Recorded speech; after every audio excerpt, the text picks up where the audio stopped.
This is Ashfall on Helion 3, written by Barrel Coops. Helion 3, date 22nd of October. In the year of 2239. Timestamp 0 hour to 9:40 hours. Dome Helios, Helion 3. Mara Chen adjusted the strap of her oxygen pack and stared across the raw red desert that began at the dome's shadow and kept going until the world turned to haze. The ash here wasn't soot, not really.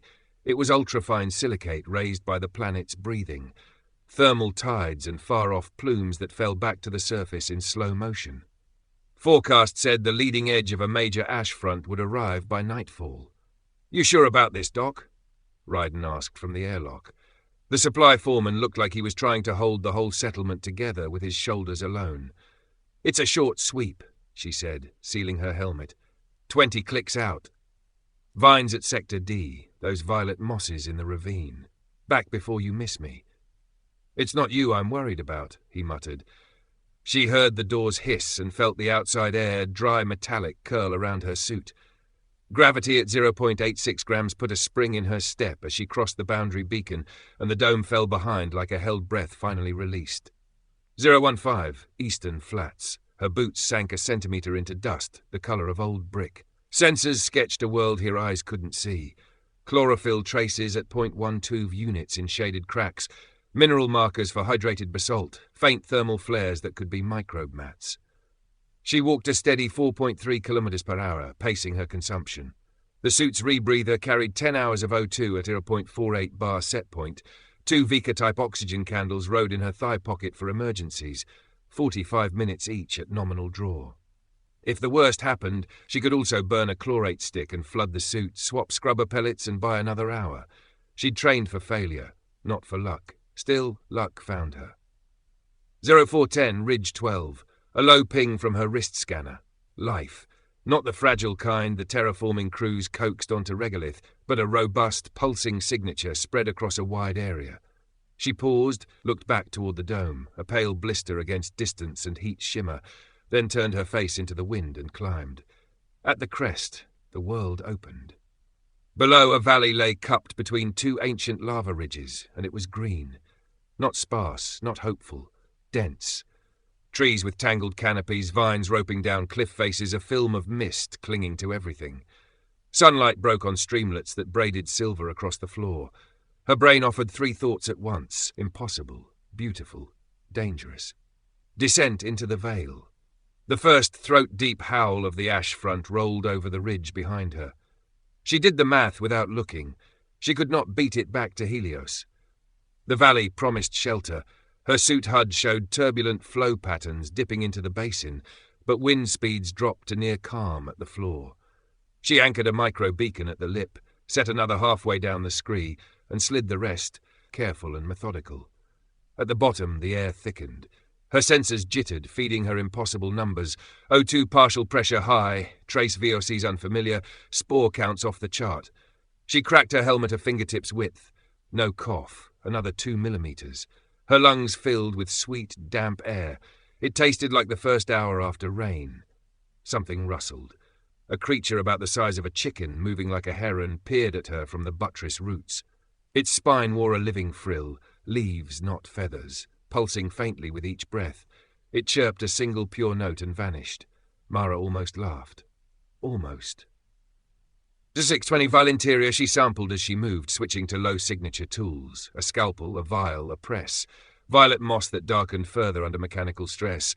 A fern analog with alternating metallic and matte bands on each leaflet. A braid vine that tightened in the rising humidity. She scraped soil into microtubes and filled 2 spare atmosphere bladders from a shaded glade. If she had to leave the valley into unbreathable air, she could plumb a bladder into her suit's inlet and buy precious minutes. Her science brain catalogued. Her other brain, the one that had grown up reading corporate prospectuses and grant agreements, did something else. It pictured clean rooms and petri dishes and contracts with clauses about derivative bioassets. She imagined a feed from a helmet cam on a boardroom wall. Imagined the moment a project manager said scalable. She had spent a decade fighting to keep research ethical. On Helion 3, the lines were blurrier. Life here was engineered, seeded, shepherded, but this valley didn't look like any of that. It looked uninvited. A self-assembling miracle. She thought of Ryden's, "It's not you I'm worried about," and for the first time she understood he might have meant the people waiting behind her, not the storm in front. 0940, nightfall under ash. The front arrived like the planet clearing its throat. Dust screamed over the ridges, turned the upper air the colour of bruised copper, then thickened to a flowing ceiling. The valley hardly stirred. She found shelter in the boles of a tree older than their whole colony, a giant with bark like braided cable, and slumped, suit powered down to minimum. Her sensors kept flickering. Bioelectric noise? Ionic mist? She logged it all, but the data points jittered like minnows. She set her helmet beside her, back-feeding its scrubber with a trickle from the filled bladders to keep it conditioned. If the suit pack failed outright, she could ride the valley's air through the night and head for the ridge at first light, when wind shear typically dropped. She ran the return in her head. Up the scree, retrieve the beacons, ridge walk due west along the basalt dike that aligned with Dome Helios's thermal plume, cut south at the dry arroyo, then straight shot home. Worst case, burn the oxygen candles on the last stretch. She would make it. Mara ate a protein bar that tasted like sugared chalk and let her head fall back against the tree. The valley exhaled, a low tremor through wood and soil that settled into her bones. It felt like a welcome or a warning or both. She closed her eyes, and the only thing louder than the storm was the thought she could not silence. If I bring them proof, they will come with knives. 10:55, veiled dawn. She woke to a dim amber light filtering through leaves. The ash front still flowed above like a river in the sky, but the valley breathed around her, warm, humid, quietly alive. Suit battery at 42%, core O2 pack at 63% after an overnight idle. 2 Vika-type oxygen candles intact, 2 atmosphere bladders filled with valley air. She drank, chewed a square of protein, checked the beacon's heartbeat at the ridge lip and halfway down the scree. Both were whispering on a tight loop she could kill remotely. The thought returned, cold and precise. If I bring proof, they'll come with knives. 11:20, decision. She opened the data bay in her forearm bracer. The primary wafer, crystal on carbide, shock-hardened, held the scans, samples log, coordinates. She popped it free, set it on a flat stone, and pressed until the lattice cracked with a delicate sigh. Then she scored the fragments with a sliver of basalt and touched the candle igniter to fuse the edges into useless glass. She did the same to the backup cache in her collar. Helmet cam buffers she looped to show a long, empty walk across the eastern flats and a retreat in worsening weather. Beacons she put to sleep, then pried both from their nests as she climbed, no breadcrumbs left. A single spore capsule, smaller than her thumbnail, she tucked into the glove's inner seam where the palm padding met the cuff. Not to commercialize, she told herself. To understand. To guard. 11:45, exit plan. She stood at the valley floor and rehearsed. Helmet off until the last switchback. Purge the suit lines with one bladder. Keep the other for the ridge top. Seal hard, then climb into the flow. Traverse the basalt dike due west. Ride the lee side of the ash dunes. Cut south at the dry arroyo that pointed straight to Helios's thermal plume. If O2 fell under 20%, burn a candle. If battery dipped below 15%, dump non-essential loads, heaters, HUD bloom, external mics. Don't be precious, she told herself. Be boring.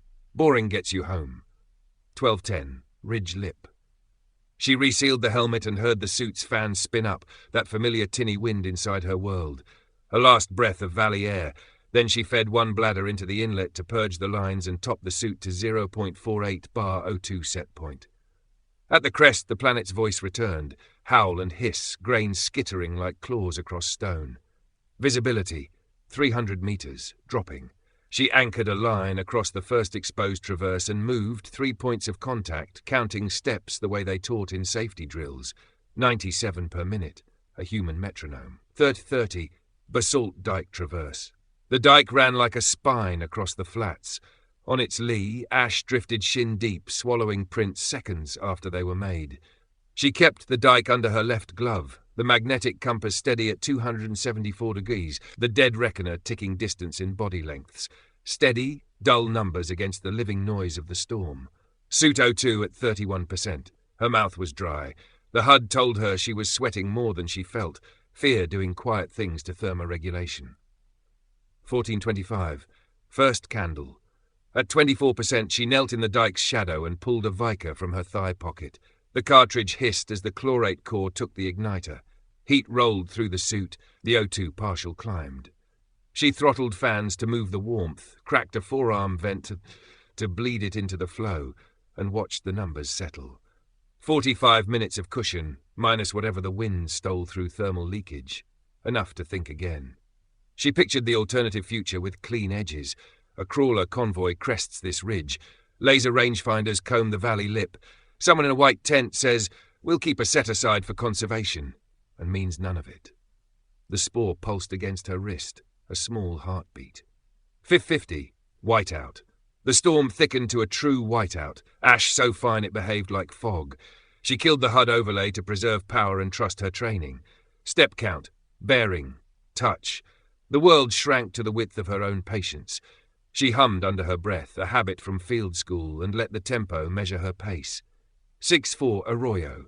The ground dropped, then steadied. She was in the old wash at last. The Arroyo's floor was firmer, the walls barely shouldering the wind. She let herself think about Helios for the first time since leaving the valley. The dome lights dimmed to storm mode, Ryden with a coffee gone cold in his hand, the forecourt scored with ash that would take days to vacuum out of bearings. Her radio's diagnostic showed chew marks, silicate in the housings, so she waited, conserving power, until the Arroyo bent south and the signal profile improved. 70-20. Second candle O2 at 19%. She did not wait for the alarm.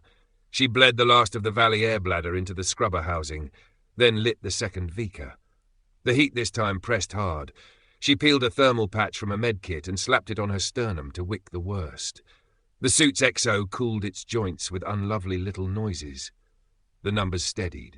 Another 40 minutes. Enough. 8:15. Contact. She raised the dome on the old shortwave that always outperformed the newer systems in dust. Helios Ops, Chen on 3.2. If you can't hear me, I'm going to keep talking anyway. Static, then Ryden's voice, ragged with relief he wasn't trying to show. Doc, you are the worst kind of on time. Lost primary. Weather turned early. I'm in the South Arroyo. Dead reckoning good. I can make the perimeter if you light the stack. The stack's already lit, he said. You're coming home to a blowdown worth filing a complaint about. It'll be my pleasure, she said, and meant it. 1910, perimeter. The plume rose out of the murk like a ghost. Thermal waste, hot and visible on the infrared. Perimeter beacons blinked lazy red through ash. She found the outer marker with her forearm, patted the frost-scored plastic like an animal. 2 techs in storm hoods waited with a crawler, lights hooded, engine rumbling like a contained animal. Ryden climbed down himself. He did not say anything for a long beat, which was the kindest thing he could have done. Report later, he said finally. Wash first. Deal, she said. Her hands were shaking. She kept them low. 1940. Airlock Deacon jets hammered the ash from her suit in grey sheets. The smell came back to her through seals and filters, Helios's peculiar blend of coolant, yeast, hot plastic. She powered down, popped the helmet. The first breath of dome air felt too thin after the valley, too clean in the wrong way. She swallowed against the ache in her throat and put on a smile for the waiting faces in the anteroom. Any drama? Someone asked. Less than forecast, she said.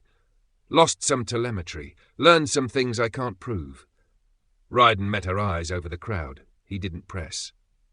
20. After. In the quiet of the sample lab, with the door shut and the vents whispering, she eased off one glove. From the seam she teased out the capsule, a dull pearl, almost nothing. It warmed against her skin as if remembering the valley. Mara thought of clean rooms and knives and the word scalable. She thought of a place that had breathed around her like a living thing and made room for a frightened human under its oldest tree. She slid the capsule into a cryo-vial, stamped it with an innocuous tag and smiled, a small, real smile this time. Not for them, she said softly, for you. Outside, ash fell on the dome like slow, soft rain. Inside, the colony hummed on, unaware of the secret held between a scientist and a world that had decided to remain wild. This was Ashfall on Helion 3, written by Barrel Coops. I hope you enjoyed my short story. Please hit the subscribe button so you don't miss the next one. I have written over 500 short stories over the years under many pen names. I will be updating these and recording them under the Barrel Coops name. I will be listing them on YouTube as fast as we can get them recorded. They will include historical drama, humor, adventure, romance, period drama, mystery, thriller, war stories, spy stories, revenge, horror, psychological horror, dystopian, disaster, children's stories, love stories, and more. Too many to name. Something for everyone. If you enjoyed this story, please give it a thumbs up. It helps others find my channel. Until next time, thank you for listening to the end.